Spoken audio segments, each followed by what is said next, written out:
Salam dəyərli müəllimlər, 120-ci sualımızı izah edirik. Müəllim, şagirdlərin çox dil bilmək kompetensiyasını inkişaf etdirmək məqsədi ilə fəaliyyət planlaşdırır. Aşağıdakı fəaliyyətlərdən hansı bu məqsədə uyğun gəlmir?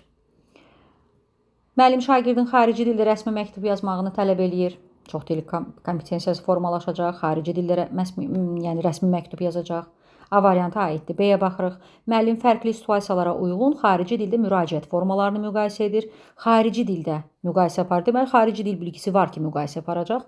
B aiddir. C-yə baxırıq. Müəllim şagirdin imtahanda zəif nəticə göstərdikdən sonra uğursuzluğun səbəblərini analiz etməsini tələb edir. Bu, çox dil bilmək kompetensiyasını formalaşdırmayacaq. Bu formalaşdırır şəxsi sosial öyrənməyi öyrənmək kompetensiyasını. Deməli, C variantı aid deyil. Digərlərinə baxaq. D variantı müəllim şagirdlərə xarici həmyaşıtlarla onlayn müzakirə təşkil edir. Deməli, həmyaşıtlarla onlayn müzakirə təşkil edir. Dili bilir ki, müzakirədə xarici dildə danışacaq, iştirak edəcək. Bu da çox dilə aiddir. Müəllim şagirddən xarici dildə təqdimat edərkən mədəni konteksti nəzərə almağı tələb edir. Yəni, xarici dildə təqdimat, deməli, bu adam danışacaq, təqdimat eləyəcək. Mədəni kontekst var, yəqin ki, mədəni məlumatlı xeyr. Mədəni, yəni dildə, mədəni şəkildə danışacaq xarici dildə, auditoriyanı nəzərə alaraq. Deməli, C variantından başqa bütün variantlar çox dil bilmə kompetensiyasının inkişafına xidmət edir. C şəxsi sosial öyrənməyi öyrənmək. Gəldik, 121-ə baxırıq.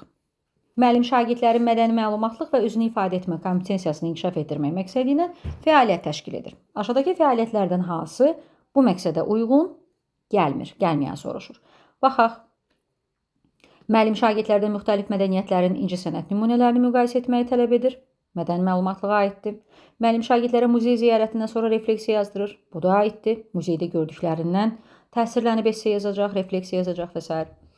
Müəllim mədəni fərqlərlə bağlı stereotipləri müzakirə etməyi tapşırır. Fərqli mədəniyyətlərlə, müəllim mədəni fərqlərlə bağlı, nə bilim, Türkiyə ilə Azərbaycan başqa bir xarici ölkə ola bilər, başqa bir xalqın mədəniyyətinin fərqini müzakirə edə bilərlər.